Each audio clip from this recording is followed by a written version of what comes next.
lo mejor del mundo es hablar con la gente que entiende de esto. Y el tipo que yo conozco y que quiero, que aprecio de verdad, que más sabe de estas cosas, y probablemente que más sabe de estas cosas de los que conozco y de los que no conozco, está en línea. Marcelo Saín. ¿Cómo estás, Marcelito? ¿Me escuchás? Carlito, querido, un abrazo. Igualmente. El afecto es mutuo, ¿eh? Sí, ya lo sé, Marcelo. Y la verdad es que yo te tengo, además de afecto, un profundo respeto como pensador. A mí la idea de intelectual me parece siempre orgánica a cierta cosa con la que no comulgo, pero creo que sos un pensador y un estudioso y un tipo de un bagaje académico y de una honestidad sin prueba, sin mácula. La verdad que te tengo mucho respeto, además de mucho cariño y mucho respeto. Muchas gracias, Carlos. Gracias. Decime una cosa, Marcelo, te llamo porque estamos hablando, o estamos viendo, yo estoy viendo, ¿no? Esta cosa como tipo dedicado a la comunicación, además, ¿no? Esta cosa de la aparición de todos los tipos con chaleco y casco, ¿viste? Parece una repetición que de repetido se pone hasta como tragicómica. Y te voy a hacer una pregunta. ¿Vos lees una acción de los servicios de inteligencia nacionales e internacionales atrás de esto? A ver, Carlos, primera aclaración, sí. Primer punto. Toda esa apuesta de chalecos, antibalas y todo eso, es una puesta en escena. Eso es parte de la videopolítica y parte de una política que ya lleva de una forma de comunicar en materia de seguridad pública que da a entender algún grado de eficacia, pero básicamente es una puesta en escena. Porque sí. Vos ves cuando salen las personas que aparentemente debería protegerse de algún tipo de agresión, algún testigo fundamental o algún imputado o alguien por el estilo, mientras hacen todo eso las cámaras están a medio metro del fulano. Sí, claro. Y a medio metro del fulano también hay personas comunes que sacan una puñalada y se acabó el operativo especial montado al respecto. Así es una payasada propia de la ministra Bullrich. Pero que ya habían inaugurado otros en la provincia. Sí, claro, de Buenos Aires, por supuesto. O sea, que en eso hay mira, yo veo que sí, que hay un activismo, pero yo no atribuiría todo a esa visión de que los servicios manejan la historia política del país y mucho menos los hechos políticos del país. Yo tengo una mirada muy desmitificadora del rol de los servicios. Ajá. Los servicios, aquellos que son buenos operando en inteligencia política, en juego sucio y demás, pueden, digamos, tallar en algún hecho, pero no definen un proceso político, ni definen, ni construyen legitimidades, carreras políticas, etcétera, etcétera. Yo creo que el problema es la política, porque estos servicios son servicios de esta política.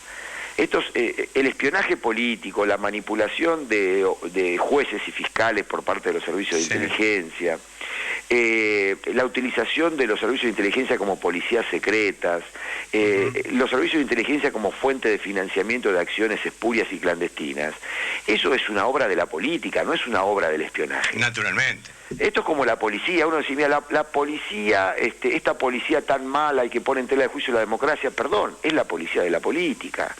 Entonces, estos servicios son los servicios que hemos sabido construir durante todos estos años y quedó naturalizado para la clase política argentina que quien llega al gobierno tiene derecho al uso de todos estos servicios que prestan los servicios.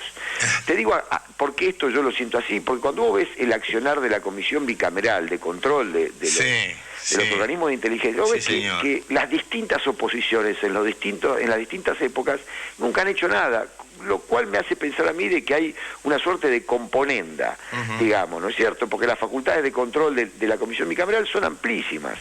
Y cuando la presidió Patricia Bullrich no controló a la CIDE del kirchnerismo. Y cuando la presidimos nosotros tampoco controlamos lo que debíamos controlar. Con lo cual yo creo que hay una gran componenda, ¿no? Desde el punto de vista de la política. Yo sí lo que creo que es pernicioso para la democracia es la justicia federal. Sí, claro. Yo creo que ahí sí hay un poder fáctico que trabaja para sí mismo. Así es. Que trabaja para los gobiernos de turno porque sabe que ahí se hace fuerte, pero que en realidad es un resabio de una nobleza de Estado conformada por plebeyos, ¿no? Porque la mayoría de estos jueces cuando empiezan la carrera judicial son plebeyos. Sí.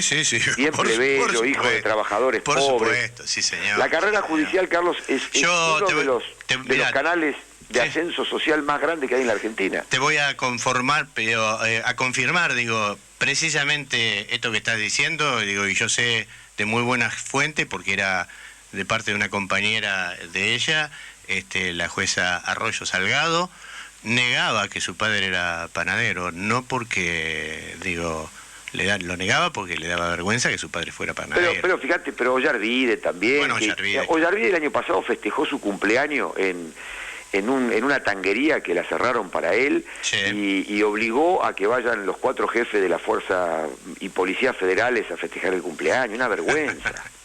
Entonces vos tenías ahí autoridades superiores del Ministerio de Seguridad y recitaba poemas y lloraba.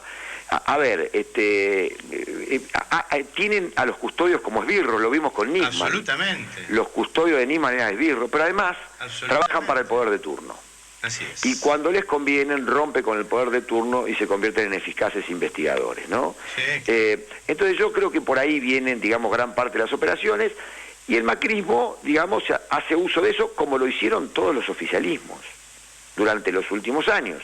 Porque cuando se pretendió quebrar esto, que fue la gestión de Belis, la única etapa donde hubo un intento, el tándem Belis-Néstor Kirchner de quebrar esto, hubo una fuerte reacción corporativa y a partir de allí, digamos, se perdió la brújula con relación a esto. Uh-huh. Pero yo creo que estas cosas se explican en gran medida a partir de una entente que es gobierno, sectores de la inteligencia que están volviendo a operar en materia de espionaje y operaciones políticas, y jueces y fiscales federales, que muchos de los cuales saben menos de derecho que yo, que no soy abogado, y muchos ya tienen prometidos cargos importantes, ¿no? Marijuán es el candidato a ser procurador general de la Nación desde que entró Macri al gobierno, ¿no? Sí. Pero de todas maneras, además me parece que hay una instancia, entiendo yo, entre comillas, superadora, digo, porque digamos, hay también una fantasía de poder de parte del presidente de la Corte Suprema de que si se cae la política, como es de alguna manera la gran operación que tratan de llevar para adelante, él podría llegar a ser el presidente de la Nación. Sí, él apuesta a eso. Yo comparto el diagnóstico de Berbisky, hace mucho tiempo que es un gran operador político, y ha sido uno de los ejes de oposición de Cristina Fernández. Yo igual tengo una visión,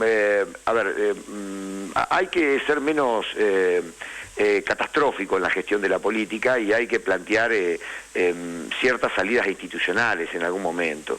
Yo creo que lo que hay que hacer aquí es una reconstrucción de un polo de oposición política, pero donde se discutan estas cosas de fondo, porque la verdad que la autocrítica que yo debo hacer, Carlos, es que nosotros la agenda de los asuntos de seguridad y de inteligencia no la colocamos dentro de la agenda de la inclusión social, del desarrollo económico, de la integración latinoamericana. Y no es un problema solamente que hemos padecido nosotros los kirchneristas, sino que también ha sido en América Latina. Hace un año atrás terminamos un proyecto de investigación grande, regional, donde investigamos, distintos investigadores, 6 experiencias de gobiernos de centro izquierda con sus policías y el manejo que hicieron en materia de policía. Venezuela, Bolivia, Ecuador, Uruguay, Argentina y Brasil. Y la verdad que en todas esas experiencias de centro izquierda no se tocaron las policías tradicionales, hubo una gestión muy conservadora del sistema policial, no hubo procesos de reforma, se les delegó a cada una de ellas el manejo de la seguridad pública, muchas veces esa delegación fue en contra de la agenda de la inclusión social que encabezaron estos gobiernos, vale decir, ha habido un divorcio entre la agenda de la seguridad y la agenda económica y social.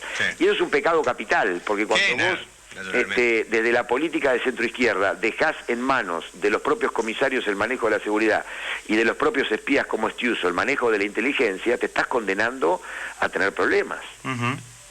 Así que hemos aprendido largamente. Mira, todo el sistema de seguridad argentino en los últimos años ha convivido con la DEA, ha sido un poco recipiendaria de las directivas de la DEA en materia de control de narcotráfico. Hoy la DEA es una de las cabezas de una operación brutal contra Cristina Fernández. Claro, por supuesto. Hay que aprender de eso, muchachos. Hemos convivido, le hemos dado besitos, nos hemos acurrucado con ellos, hemos permitido que manejen parte de nuestras policías, hemos permitido que manejen parte de nuestro sistema de inteligencia, hemos recibido directiva, hemos sentado a los funcionarios de la DEA con jueces y fiscales, con ministros. Bueno, ahora tenemos esto. Así que hay que aprender de estas cosas. Yo las digo porque no las dice nadie, digamos, y me toca decirlas a mí que conozco el tema, ¿no? Qué bárbaro, qué bárbaro.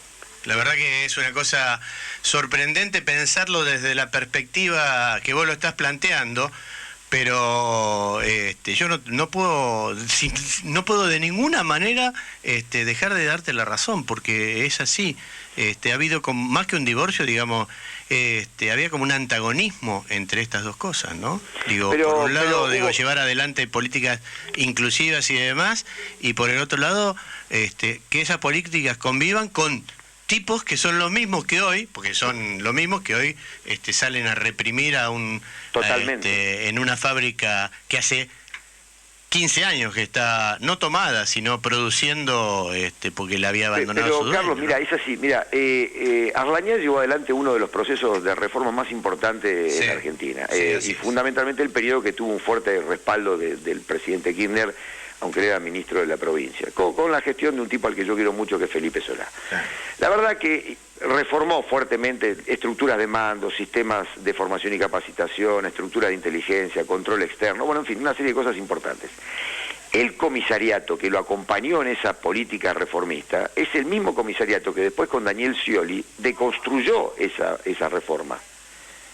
Matkin, Paggi, eran todos los grandes comisarios de la reforma de Arlañán, y después fueron los grandes comisarios de la destrucción del modelo de Arlañán. Vale decir, ahí lo que la lección que uno tiene que sacar ahí es, el problema no es la policía, sino la política. Sí, claro. El problema no es la policía, sino la política. Sin duda. La policía cumple órdenes, en el fondo es funcionar al gobierno de turno, no tiene ideología, es un martillo inerte. El que le pone contenido a ese martillo es la política. Entonces hay que mirar a los políticos y a la política. La bonaerense hoy no está desmadrada, Carlos. La bonaerense hoy obedece al contexto general. Es la misma bonaerense de Matkin y de Granados.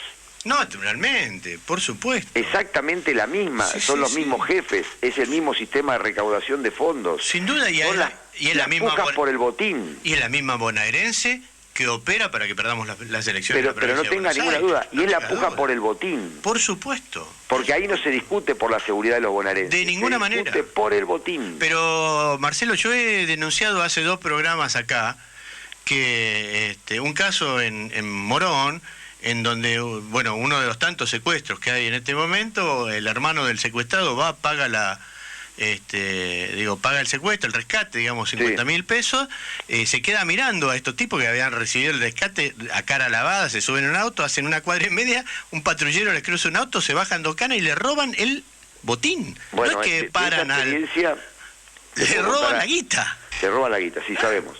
Esa experiencia te puedo contar varias, ya en el año 2002, cuando yo era viceministro, acá en la zona norte, que las grandes bandas de secuestradores que después se desarticularon por la voluntad de Néstor Kirchner, en la gestión de Arlañán, digamos, eran bandas reguladas por un gran comisario de la zona norte.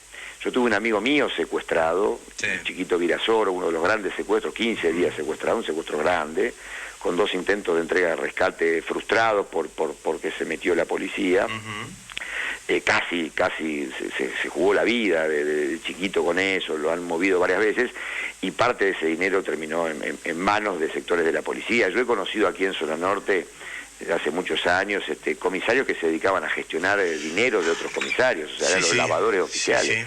Sí. A ver, la política sabe esto. Por no supuesto. podemos ser connivente con Por esto. supuesto. Nosotros no podemos. No tengo Esto se ninguna come la duda de política, eso. Carlos. Pero no tengo ninguna A ver, duda de eso. el gobernador, el presidente, el ministro pueden sacar una tajada, alguna ventaja con todo esto en alguna coyuntura, pero después te come. Pero una tajada innecesaria, Marcelo. Pero después Seamos te realistas. pueden hacer algún favor, sin porque duda. son No, inteligentes. no, pero después esto es perjudicial para vos, va en contra tuyo, va en contra de la democracia, va en contra de tus hijos. Hay que tener un poquito de grandeza para mirar estas cosas, porque si no, si vos no tenés, si la coyuntura es todo, entonces Sí, estos instrumentos son instrumentos válidos.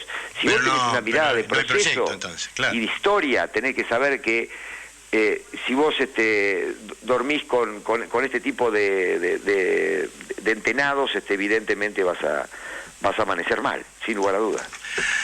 Marcelito, te agradezco infinitamente esta charla. Bueno, Carlitos, en este que un ha sido beso enorme, el último programa de la cocina política de este año. Así que te mando un abrazo. Un abrazo enorme. Gracias, Carlos. Y gracias por la amistad de siempre y gracias por nada. A disposición. Por esta claridad de siempre. Te mando un abrazo muy grande. Va con nosotros Marcelo Saín, estuvo, la verdad, un tipo que la tiene recontra clara.